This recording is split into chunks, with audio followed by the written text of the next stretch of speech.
Hello, I'm Skip Elsheimer. Welcome to the AV Geeks Lunchtime streaming show. We just watched a film that was titled Gay Sierras. And some of you noticed this was home movie footage, but it was shot by a professional was a professional filmmaker who did educational and promotional films. And so there was some beautiful camera work in there.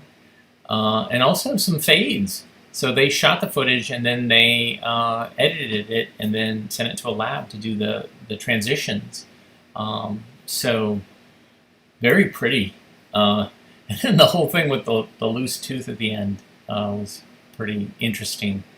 I like, home movies document stuff like this. And even though this film was probably not necessarily scripted, but was definitely deliberate and formalized. I do like that there was kind of moments of kind of people hanging out, because that's what we like, people hanging out. This film is about wildfires.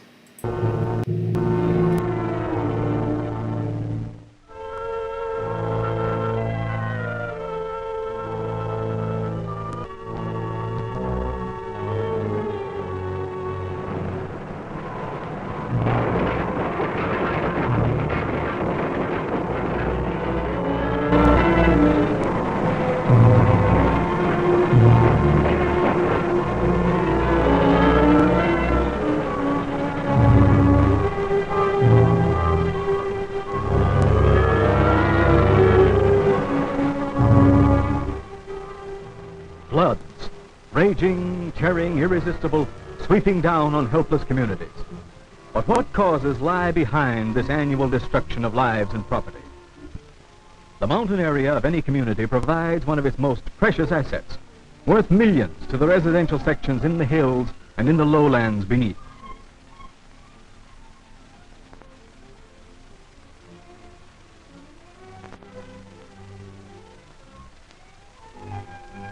Whole cities often lie immediately below these hillsides. Beautiful homes and estates directly in the path of floodwaters. Floods are often regarded as acts of God, but why should man blame Providence for his own shortcomings? Floods are usually the direct result of fire, and fire is almost invariably caused by man's carelessness. Let us show you. The campfire.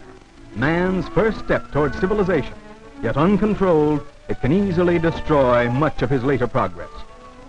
The fire patrol car, an agency established by man to guard himself against his own carelessness. The alert fire patrolman has spotted a violation of the fire regulations. Educating the public is one of his major duties. Each car is a fire department in miniature, equipped to control minor fires. A campfire should never be left untended, even for a short time. And it should always be completely extinguished before leaving. Bury all embers using dirt that is free from combustible material. Pour on plenty of water and soak the ground well around the edges. Few forest fires start without human aid. Most of them are caused by negligence. Careless smokers alone destroy millions of dollars worth of forests and other property each year.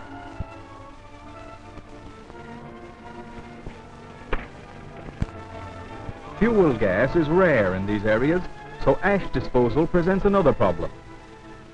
Very often, ashes that are supposedly cold retain smoldering embers that need only a slight breeze to fan them into menacing flames.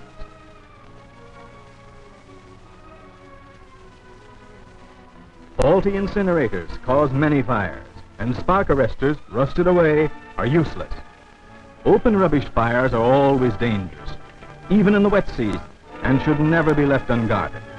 Permits must be secured for all open fires, and in most places, there are specified hours for burning, hours when the humidity is the greatest.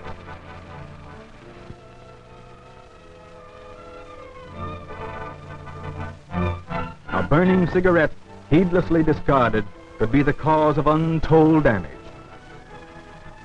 The thoughtless smoker drives away, the cigarette still smoldering. Another motorist, his mind intent on other matters. He carelessly tosses aside a lighted match, and thus sows the seed of death and destruction. The seed sprouts, then blossoms into the deadly flower of conflagration. But vigilant eyes soon spot the result of his carelessness. Lookouts stationed at strategic points keep constant watch over our mountains and forests.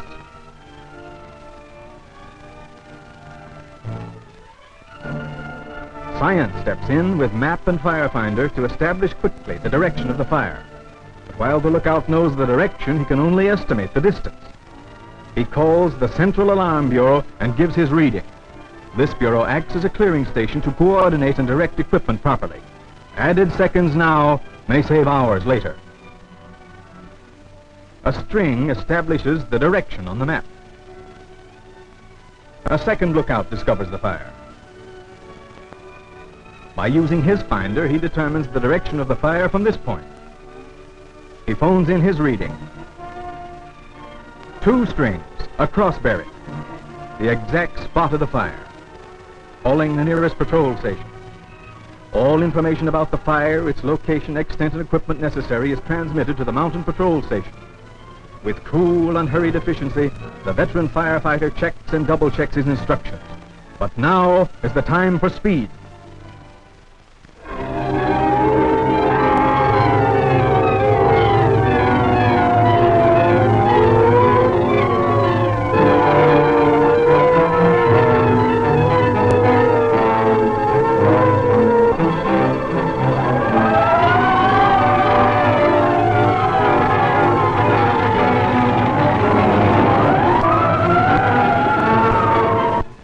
Dry brush, low humidity, ideal conditions for the rapidly spreading fire. Extra men are called from other stations. An emergency water tank, a pitiful 1,000 gallons to oppose this blazing holocaust, with such tanks few and far between. Water, plenty of it, is the only really effective weapon against fire. Civilians are recruited to aid the firefighters, but manpower alone is not enough. One modern fire engine can replace many men, but may be helpless without water. Strong winds add to the difficulties. Flying embers start new fires. Despite all efforts, the wind-driven flames get far beyond control. Valuable property is threatened. More help is badly needed.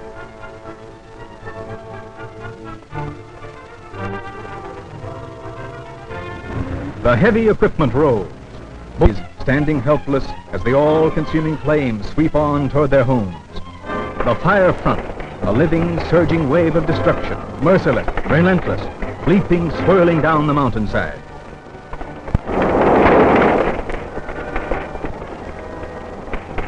Cherished possessions, doomed for lack of transportation.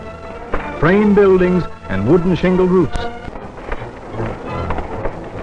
Other refugees, innocent victims fleeing in dumb terror from the enemy which they recognize but do not understand.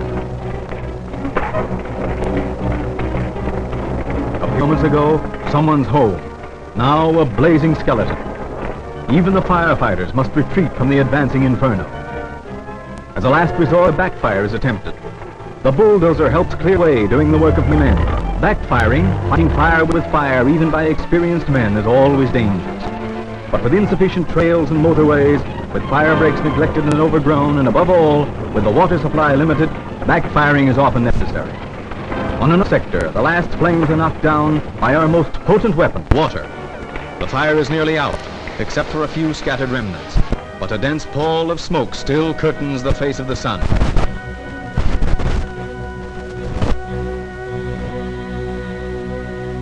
And then, in the wake of the fire, desolate ash-covered slopes, the graveyard of dead trees, where once there was green beauty, flowers, and charming homes. But this is not the end of the destruction. Here is a region right at huge, floods and soil erosion. The watershed is gone. Rainfall runoff of a brush-covered area is normally only 20%, but can be 80% in areas denuded by fire. Fire, then, is the prime cause of floods. By reasonable care, we can prevent fires and thus avoid floods. Metal receptacles should be provided for disposal of ashes. Be sure the lid is replaced and fits snugly. Incinerators should be of the approved type and in good repair. All cigarettes and burning tobacco should be extinguished and placed in metal receivers. Put it out. One match can summon the 4 horsemen of destruction.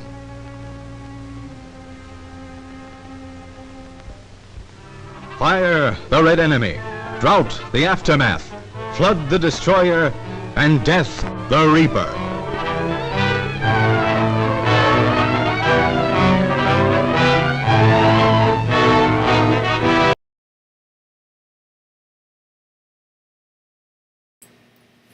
Yeah, I'm going to show that film about wildfires before the wildfires really start taking off this summer. It seems to be something that we're dealing with now, which is unfortunate. So pretty great. I like that overdramatic music and the yelling, the the event. Let's calm it down a little bit. Let's relax a little bit, and let's learn about English children.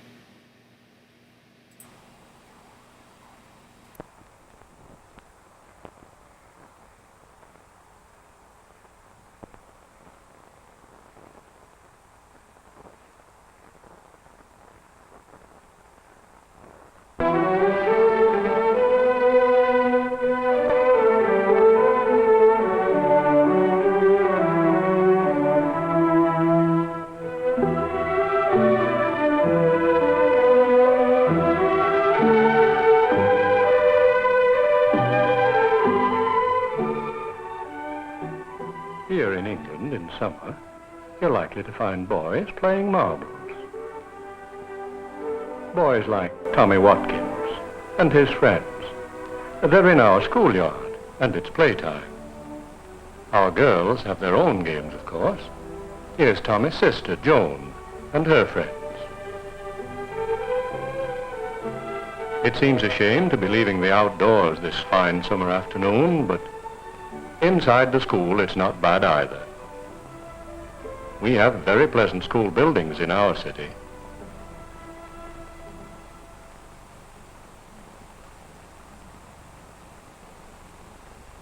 Many of our boys and girls like to draw, and that's what Tommy's class is doing today.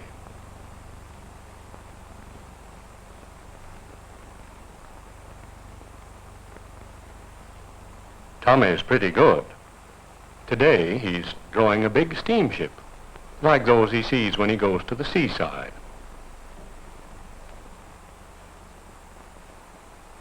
It isn't long till school is out, and here is Tommy, watching his brother Frank playing in a game of cricket.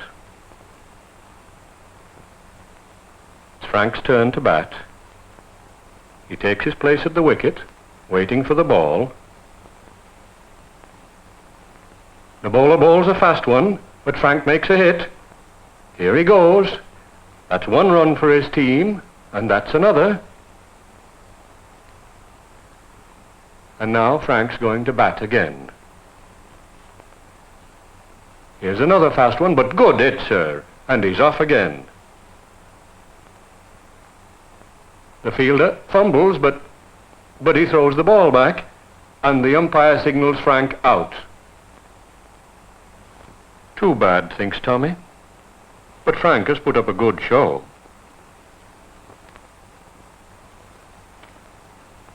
Not far away at the grocer's, Sister Joan and her mother are shopping.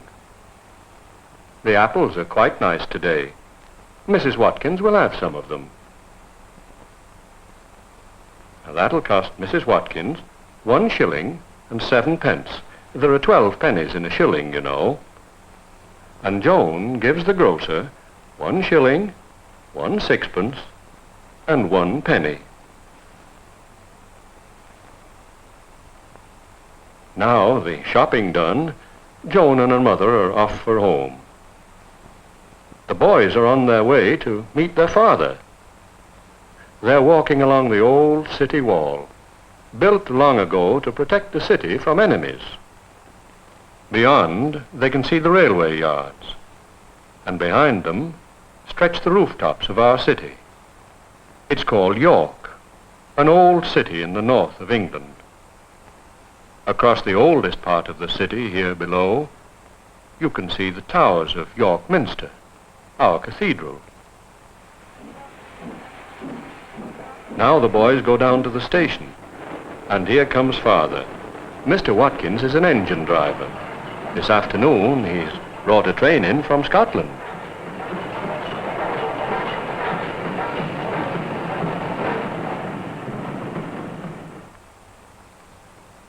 Now here on this pleasant street is where the Watkins family lives.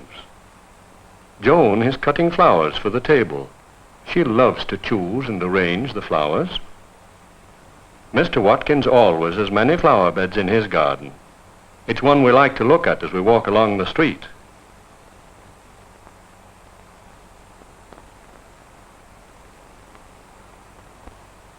In the kitchen, Mrs. Watkins is buttering thin slices of bread for tea.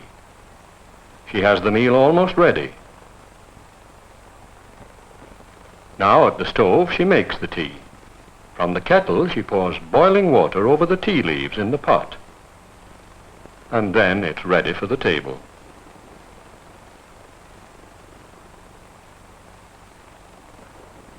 In the dining room, Mrs. Watkins has the table already laid. Is everything here? Yes. There's cold meat and tomatoes, bread and butter, jam and cake. It's 6 o'clock.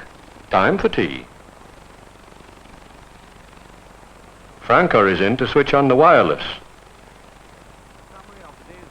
But Tommy's eyes are all for the good things they're having to eat. Topics of the moment in the series Talking Sports.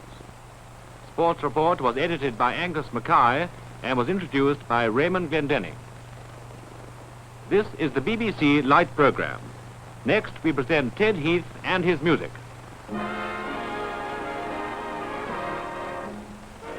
Father says he's on holiday next week. And are they going to the seaside? Yes, Mother replies. Grandmother's expecting us. Ooh, can I take Spot with me too? Asks Tommy. Of course, says Joan. Who would feed him here? Spot is in the back garden, waiting patiently for his tea. But he doesn't have long to wait.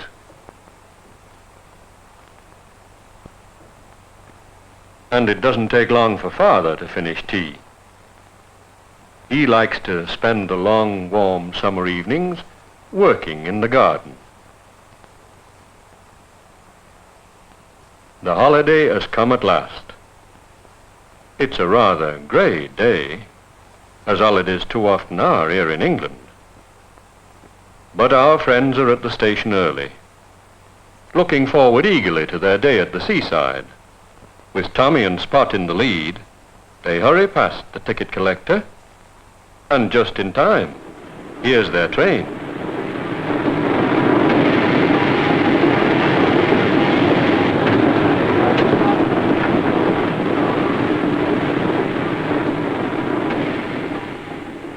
The guard opens the carriage door. Tommy hurries up the steps and down the corridor to find an empty compartment. This compartment will do nicely.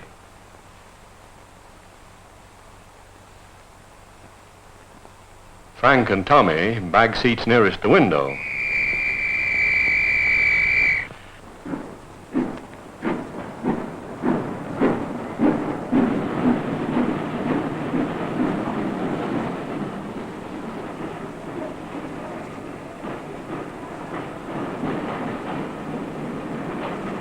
There's a lot to see as they go along. Soon they're racing through our pleasant Yorkshire countryside.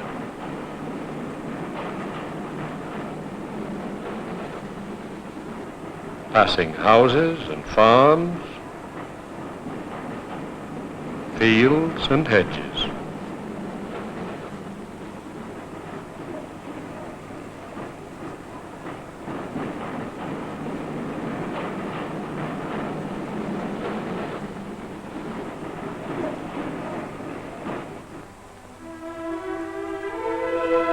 Now here's the harbor at the seaside, and the boys lose no time getting down to see the fishing boats.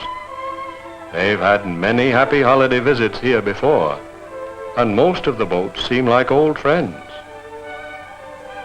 Every day in good weather, our fishermen sail these boats out to sea for fish. Just now, all the boats are resting here in the harbor. The fishermen are old friends too. Today, they're mending the big nets that they use to catch the fish. Perhaps later, the boys will get these hardy men to tell exciting stories about their adventures on the sea.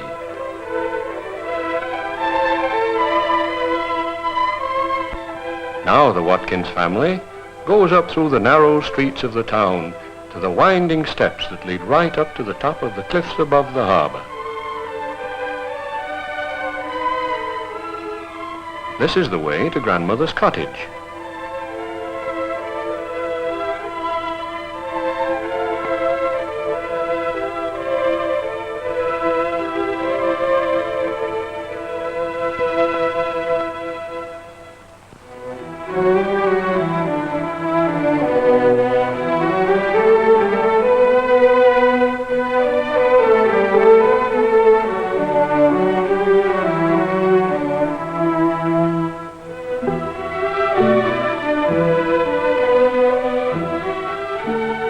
And here is Grandmother's cottage at last. It's a snug place up here above the town. Joan and Tommy can hardly wait to see their grandmother. And here she is, glad to see them too. Grandfather is in the doorway to give one and all a warm welcome. The trip is over, and now they settle down around the cheerful fire in Grandmother's pleasant living room for a rest and a cozy chat. It's really going to be a fine holiday.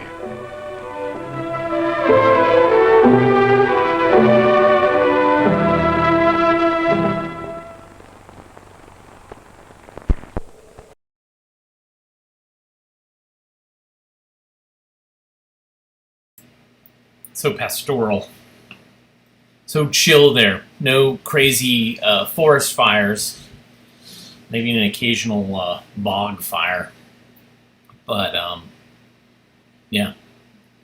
So, very idyllic. Brings the blood pressure down. Not that bombastic last film. This one is longer, but I've really wanted to show it because the color's so good, and honestly, it has my name in it. The main character is named Skippy. Now, my name is actually Skipper. I think only my sister calls me Skippy, and it drives me nuts. I won't let anybody else get away with it. It is Skip or Skipper or John. That is my real name, but only cops and doctors call me John. And the IRS. So this is Skippy and the 3 R's, and it kind of follows like Skippy's first day at school. What's school going to be like? And like I said, it's in beautiful Kodachrome. So here's Skippy and the 3 R's.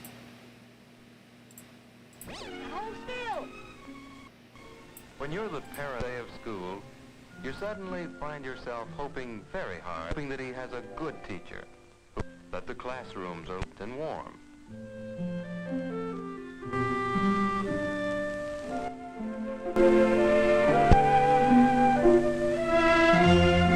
You wish you could go with him as you did yesterday, but you do want him to grow, and you encourage his independence.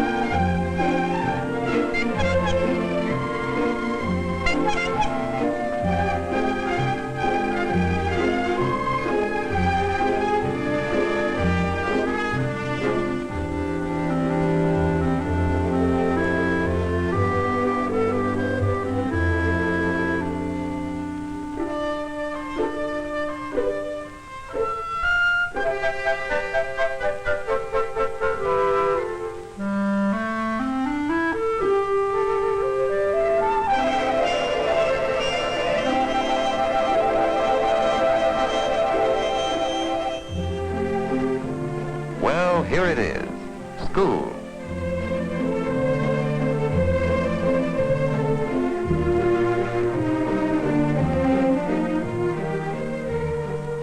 And here you are, Skippy Gordon, first grader.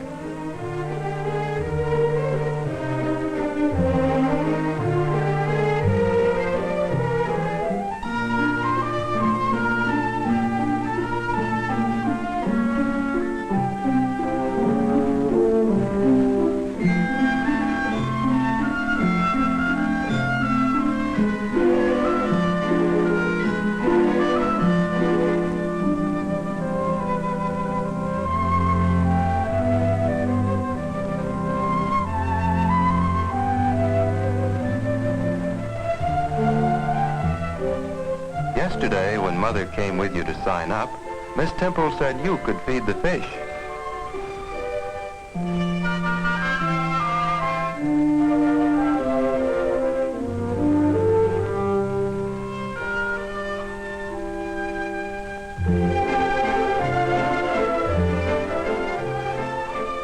Careful, not too much.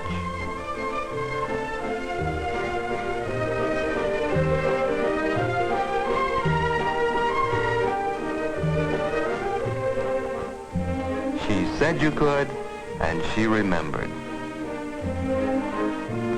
Then she asked you to find seats around the tables.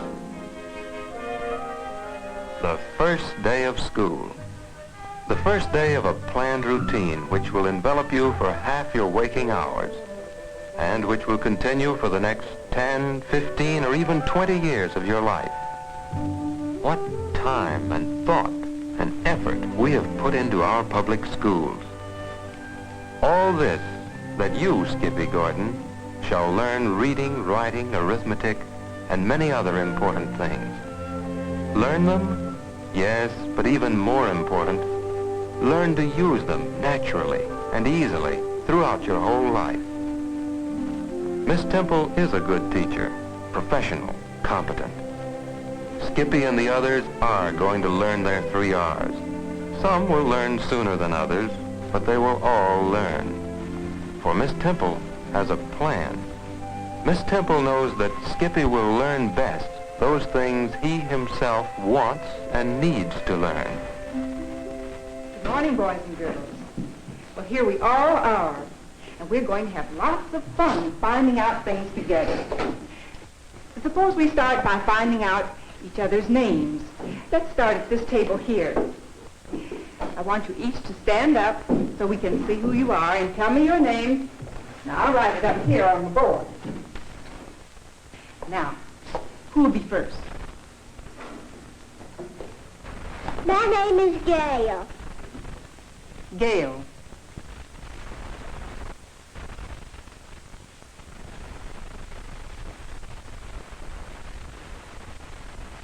My name is Skippy. Skippy.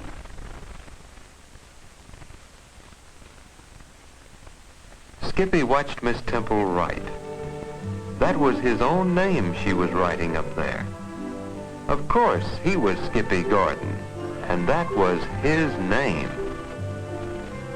It would be stretching a point to say that Skippy can read his name, but he knows that those letters are his name, one down from the top in the 3rd row, right where Miss Temple wrote it. Later that day, Miss Temple read them a story. Miss Temple knew that by listening to and liking stories, the children would begin to understand the many interesting things to be found in books, and would want to read books for themselves. And all the time Miss Temple read, his name, Skippy, go there on the board where Miss Temple had written it. When Miss Temple finished reading the story, they talked about it.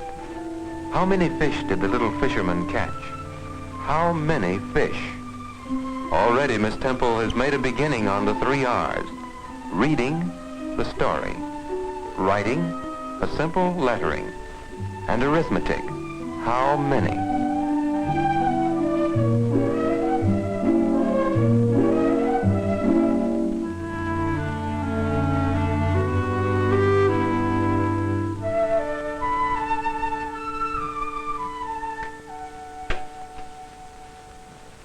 Hello, Skippy. What did you learn in school today? That's a big question. Skippy did find out some things, but he hasn't labeled them, "Today I learned." What's the matter? Don't you like school? It won't be so bad once you get used to it. Not like school? Won't be so bad? Is school supposed to be something he's not to like? During the first week, Skippy and the others learned that clay, paste, scissors, and crayons were more than playthings. Clay can tell a story as well as words. Joan brought some snails for the aquarium to help keep it clean. They learned a new game to play at recess.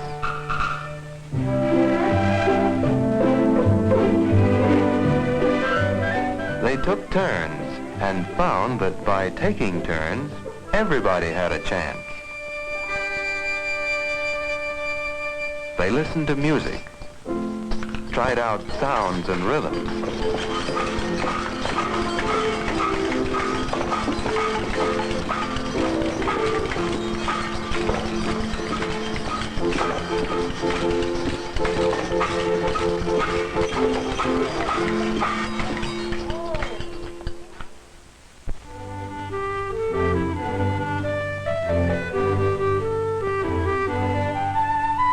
They painted pictures, and Skippy made a picture of a house.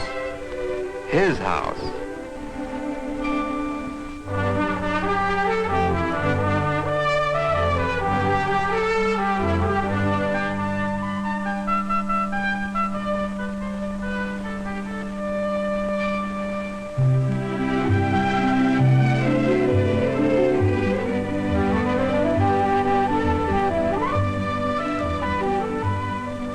The children learned many things. And Miss Temple was learning too. Learning which children were ready, eager for the next steps. Which children were puzzled, needing patience and understanding to help them along.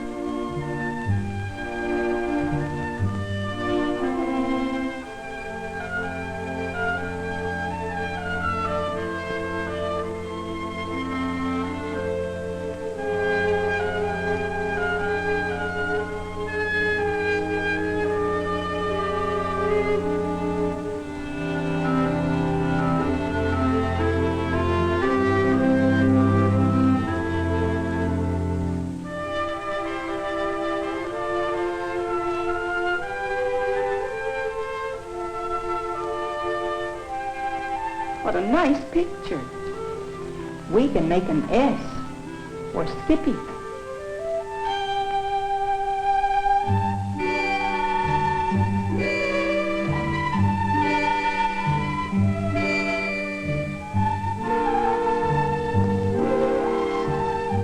S. But his whole name, Skippy, was up there on the chart. Of course, it was his picture and should have his name on it.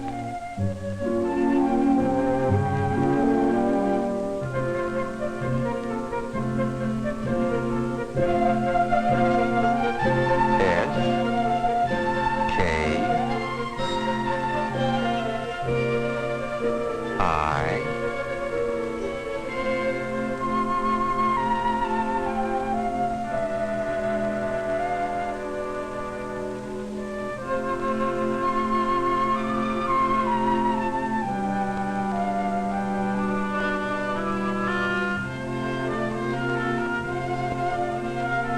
S K I P P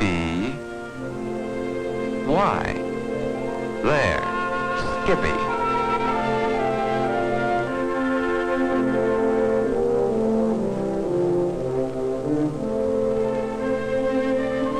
Miss Temple would be the last to say that Skippy has learned to write, but he has made a beginning, and more important, he has done it because he, Skippy Gordon, wanted and needed to do it.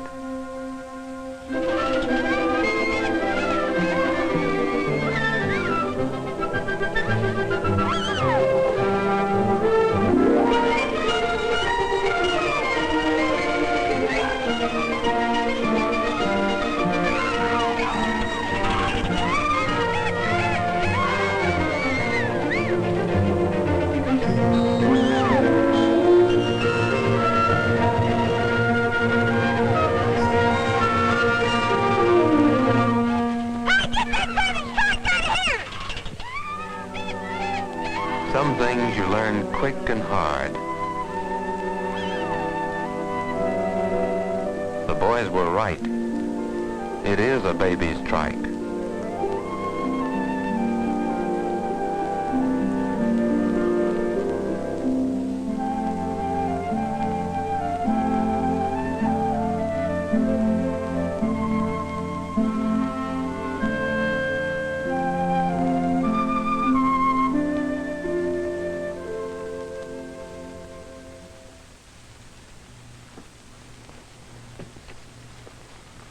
Dad,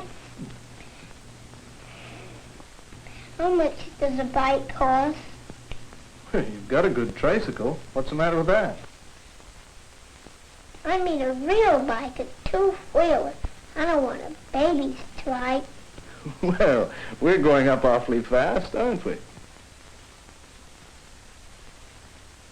Can I have a bike, a real one? We'll see.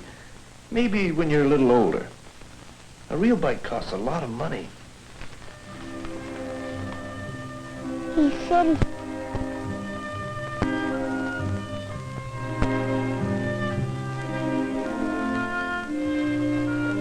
Well, Skippy, you're still thinking about what you're going to draw? Maybe you'd like to draw some of the things that we made yesterday.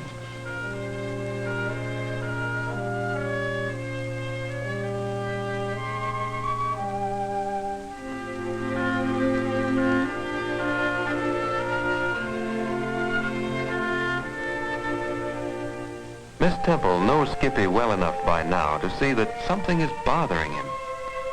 She does not insist that he get to work or pay attention, for she knows that his attention is on something that is bigger, of more immediate importance to him. She'll keep an eye on him and help when the opportunity offers. Things have been going well for this year's first grade. The most responsive group she's ever had. Of course, every group seems to be the best. Once you begin to know them as individuals, they continually surprise you with their alertness, their eagerness to learn, with the understanding they brought with them to the school.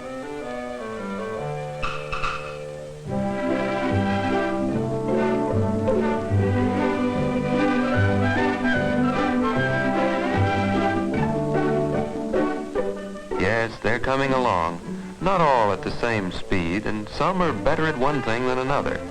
But things are proceeding. Proceeding according to plan. Part of Miss Temple's plan is to know each child better, to know what each needs and how best to help him. She knows that Joan is quick to grasp a new idea, but loses interest quickly too. Sidney seems to understand how things fit together. Writing and telling stories will permit him to explain the things he knows. Eileen waits to be told what to do. She's just beginning now to do the things she herself would like.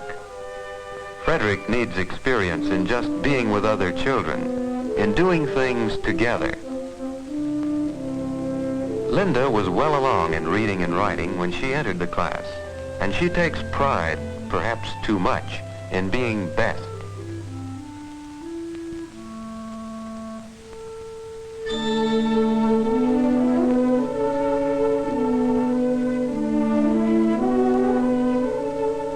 To help Skippy find a reason of his own for learning is a part of Miss Temple's plan. After several periods of planning and discussion, the group has decided on a trip downtown. This will give them a common experience, one they can share. The stores were full of exciting things, and Skippy saw a bike, a real one, a two-wheeler.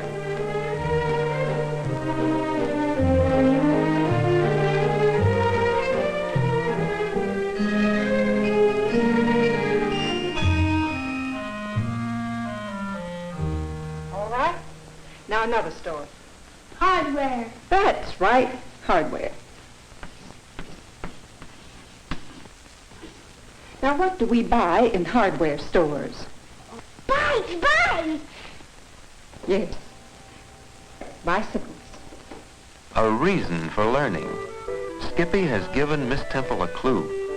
Reading, writing, arithmetic, spelling can be dull things indeed if Skippy has to put aside his desire for a bike in order to learn them. But if these things can become a way of knowing more about a bike, well, learning becomes something Skippy wants to do.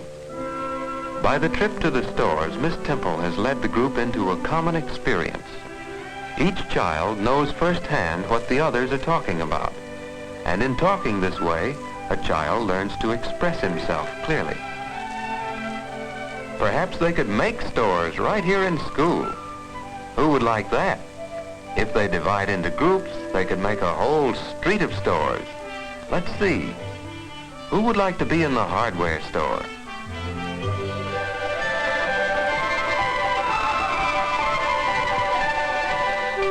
There's lots to think about and decide, and perhaps they should decide on a certain time each day for work on the stores. Yes, there are many things to be learned from the stores, and the bicycle is a part of it all now.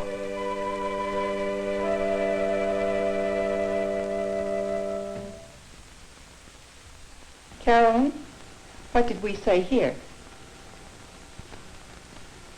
Where did we go? We went to the store. That's fine. Ray? We saw people buy things. That's right. Gail? We can buy things too. Good. Larry? We buy things with money. Reading and writing go naturally together. Ways of finding out and then telling about things they do and see and think and feel. These simple words have real meaning based on the child's own experience. And as he writes the words, he begins to learn the shape and form of his letters. This natural, easy approach to the 3 R's is all a part of Miss Temple's plan. Snack time offers practice in simple arithmetic. Blocks, a way of learning and working together. And as the days pass, the stores begin to grow and take shape. It's satisfying to build things for yourself. And you do have to get the stores built first. If your meanings that lie behind the words is the basis for much of Skippy's future learning. Miss Temple knows that some children learn to read more quickly than others. She gives the quick readers plenty of material who reads more slowly. Pictures develop an interest, a desire to know what the words say. Some children can paint a story better than they can tell it. Sharing a common experience enables the children to make a story of their own. And as for reading from real books, they are available and ready. But there should be no hurry. For to read well, a child must be ready, must know a tremendous lot of things, things which he brings to the printed page to give the words meaning. Some of the children have read several books.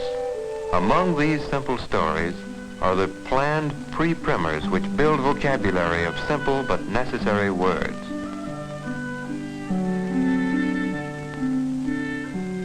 Drawing, painting, modeling, building are all ways of communicating, and working with these materials helps children become ready for the meanings which we attach to the symbols we call the written word. Eyes, muscular control of the crayon, and understanding must all be ready for the complicated task of writing.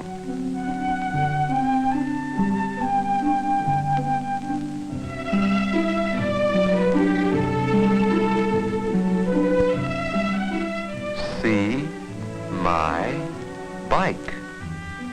Skippy Gordon is not the first 6-year-old to want a bicycle. Miss Temple remembers other boys and ways a professionally alert teacher can use the child's own reasons for learning. Just what is a bicycle anyway? A bicycle is travel. It is history. It is economics. It's geography. A bicycle can be anything and everything. And for Skippy Gordon, it can be a reason for learning. But is a bicycle something which Skippy can actually hope to achieve? Will his parents want him to have one?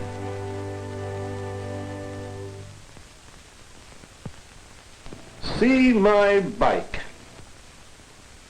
Well, that's a fine picture. But bicycles cost money. You know, I think Skippy's getting big enough to need a regular allowance. Well, I guess anybody who can make a picture like this is old enough to have an allowance. Would you save it to buy a bicycle? Oh, boy, can I? Well, how long will it take to save enough money? It'll take quite a while. Daddy and I'll talk it over. Come on now, it's time for you to go to bed.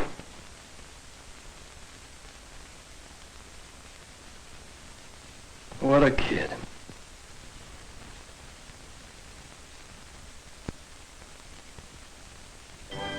The holidays march across the calendar.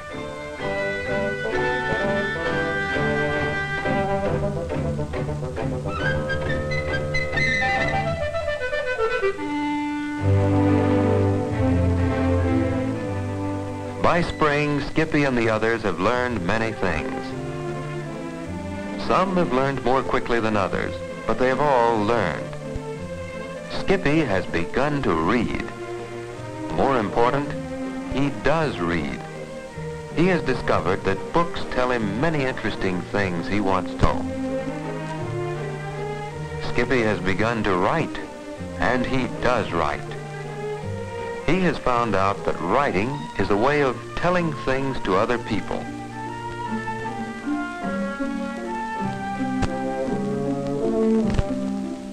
And he has learned some arithmetic, not separately as a special subject, for numbers are as natural as words, a way of telling and knowing things. How much is a bike? 4750. I'll take it. 4, 7, 5, 0. All this is the beginning of arithmetic.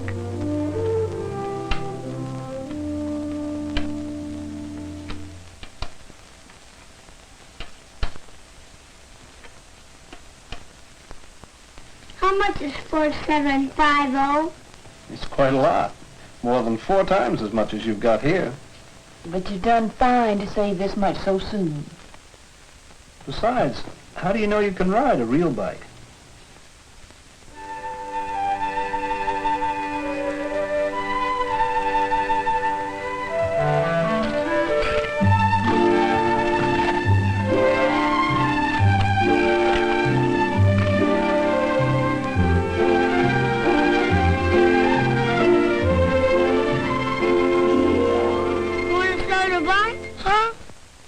Soda bike? Oh, gone. What would you use for money?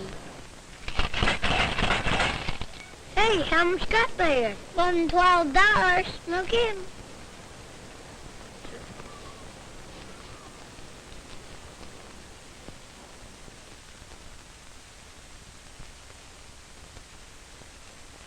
Okay, I'll sell it to you for $12.50. Let's ask my dad first.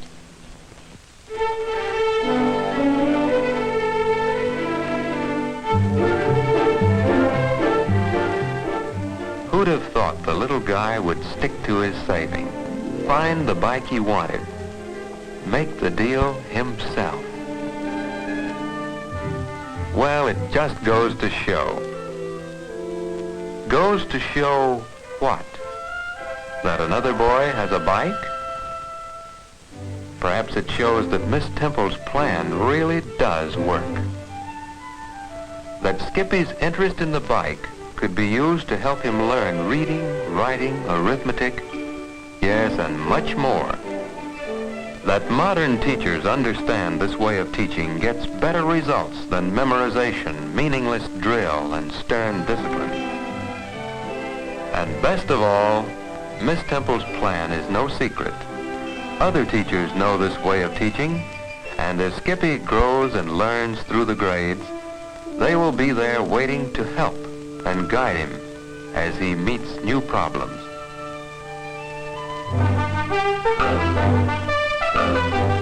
Yes, Skippy, you're really on your way.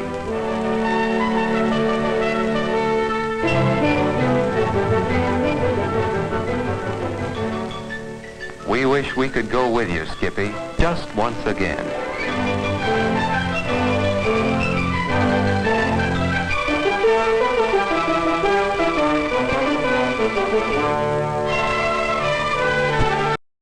Those tiny nibs between peanut halves. Why? Because Skippy's true peanut butter flavor comes from what Skippy leaves out. Like nibs that bitter the butter, as much as what Skippy puts in. U.S. grade #1 peanuts. So you taste only, honest to peanut, true peanut butter flavor. It costs Skippy more to make. Well, gee, it's only peanuts.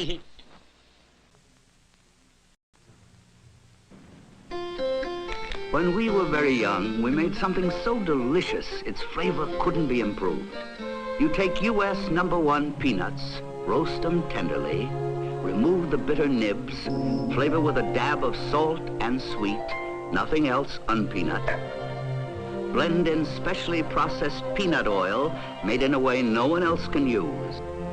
We call it true peanut butter flavor. Who are we to say what's true peanut butter flavor? Let's introduce ourselves. We're Skippy. We invented it. It smells like the best peanuts gently roasting. Your tongue tastes only true peanut butter flavor. No wonder Skippy stayed so far ahead of all others. We never load it with sweeteners, over-hardened fats, or anything else unpeanut to spoil true straight from the peanut flavor. Skippy, be sure to get it straight. All right, face the front. This is no ordinary lineup. It's a lineup of nut-nuts. People mad about the completely different, rich roasted flavor of new Skippy peanuts, cashews, and mixed nuts. Nut-nuts are everywhere. New nuts with a rich roasted flavor from Skippy. Recently, there's been some rather peculiar behavior among the employees at the Skippy Nut House. They've become nut-nuts, uncontrollably mad about the completely different, rich roasted flavor of new Skippy peanuts, cashews, and mixed nuts. New nuts with rich roasted flavor from Skippy.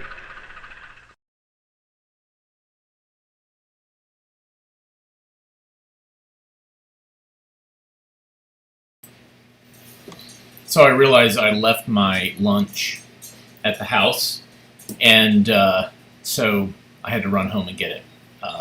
Anyways, I just want to reiterate, my name is Skip, or Skipper, not Skippy. Skippy peanut butter was what people called me in school, and I hated it. I absolutely hated it. It's Skipper, like on Gilligan's Island. Anyways, thanks so much for tuning in today. If you like what you saw, you can buy some coffee at this link that I'm pointing at. You can also buy DVDs at avgeeks. And also you can hit like, subscribe, ring the notification bell, comment, share. Those are all ways that you can say how much you like AV Geeks and what we do. Or at least you're tickled by what we do. Anyways, I hope everybody has a good rest of your day. We'll be back tomorrow. Reminder, please rewind and love each other. And we will see you soon. See you tomorrow. Take care.